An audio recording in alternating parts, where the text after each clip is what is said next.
अरे बड़ा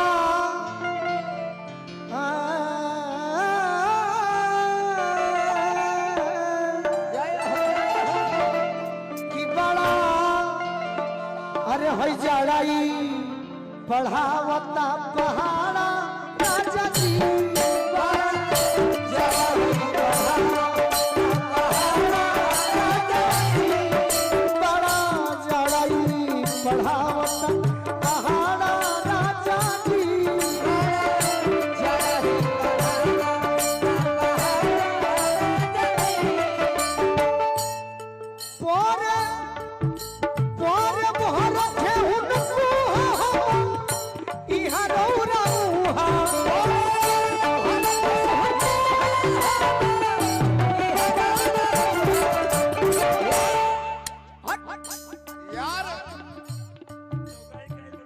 चौगाई स्टेट बंटी सिंह जी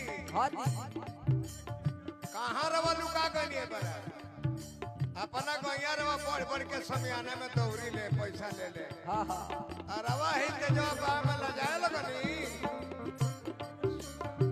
आज हमने के परम आदरणीय मित्र स्वर्गीय भृगुनाथ सिंह के पुत्र है बंटी बाबू अपना गाँव में प्रोग्राम कराई ले। अच्छा अच्छा हाँ धन्यवाद। आई स्टेज पर एक मिनट ये कैथी ठाकुर का लय दिया हुआ। अगर कोई भी आप गाएंगे तो आज के मार्केट में हिट होगी। हम के बने रहे तो घर हमारे भैया जी गायत्री ठाकुर ने गाया था। पहली गीत भी जो आपने गाया था वो भी गायत्री ठाकुर की गाई हुई गीत थी।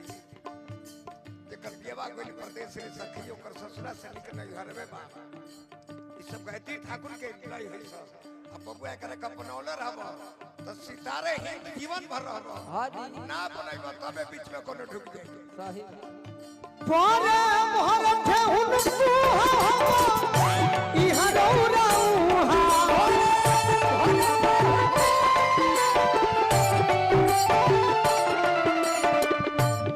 अरे लावा होता सुबह जवानिया कबाड़ा राजा जी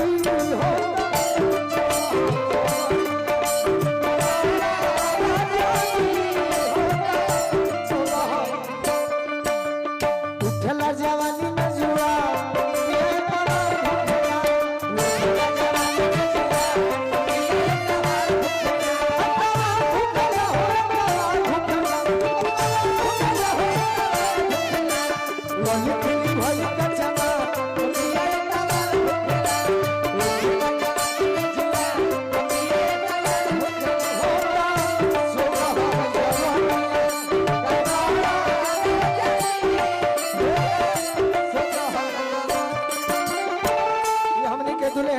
साले साहबानी तो हमनियों के सारे न लागो आज दोनों नचनिया के पते चल जाके कुंवर जी से मेन कुंवर जी से भेंट होइल का जब कुंवर जी के चेला से पता चल जाता तो खुद तो गुरु जी बड़े तो पता चला के बातें कहा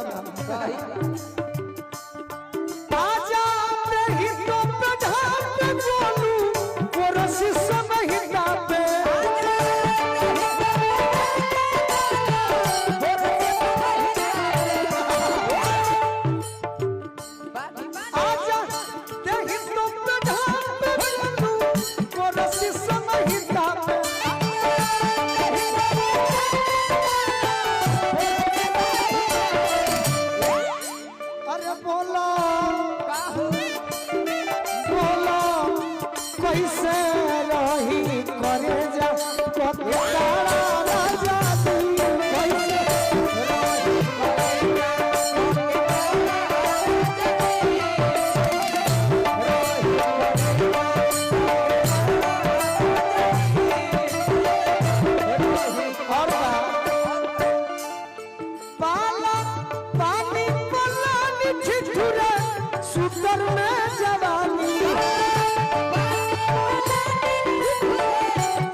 टाटा बक्सर बस के मालिक हमनी के फुआ जी पूनम सिंह जी हमरा के आशीर्वाद दिले बनी। फुआ के बार बार गोड़ लगत आशीर्वाद के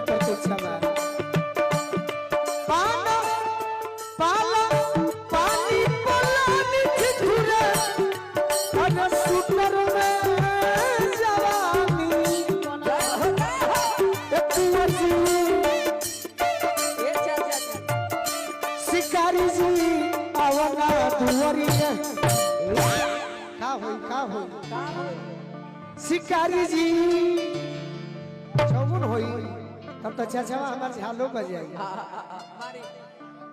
शिकारी जी अरे आवना दुवरिए बानी अरे खाड़ा राजा जी शिकारी जी आवना दुवरिए बानी खाड़ा राजा जी